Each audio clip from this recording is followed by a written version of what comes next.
কিছু কিছু জায়গায় 800, মিরপুর 850 টাকা পর্যন্ত গোছের রেট দেখলাম আমি। অনেক চড়া দাম বুঝছেন, এরকম দাম হলে তো কিনে খাওয়া যাবে না। গরিব মানুষ, মধ্যবিত্ত মানুষ কিভাবে বাঁচবে?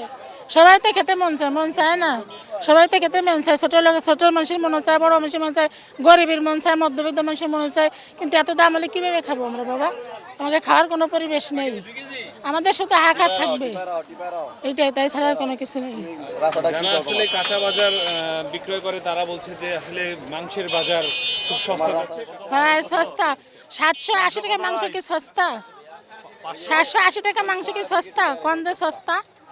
কিভাবে খাবে মানুষ বলেন, যে কিভাবে খাবে? এখন বাজারে মাংসের দাম কিরকম হচ্ছে? অনেক বেশি। 780 টাকা মাংসের দাম কি কম? অনেক বেশি না? অনেক বেশি। ভাই মাংসের বাজার এখন গরুর দাম এক পর্যায়ে লাগামহীন, কারণ সামনে কুরবানি আসতেছে না। যারা গরু না কিনে তারাও 4টা 5টা 10টা করে স্টক করতেছে যে কুরবানির সময় বিক্রি করবে, ব্যবসা করবে। তো গরুটা বাজারে শর্ট। আমরা কিনতে গেলে আমাদের থেকে 8,000, 10,000, 12,000 গরু প্রতি বেশি রাখতেছে।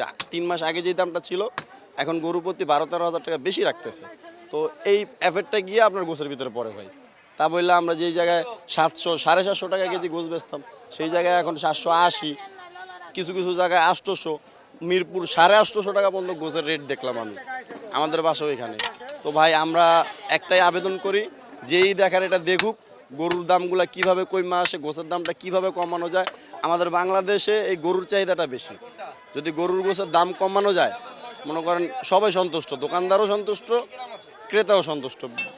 আমরা চাই যে গরুর দাম কম হোক, কাস্টমার 1 কেজির জায়গায় তখন 2 কেজি কিনবে।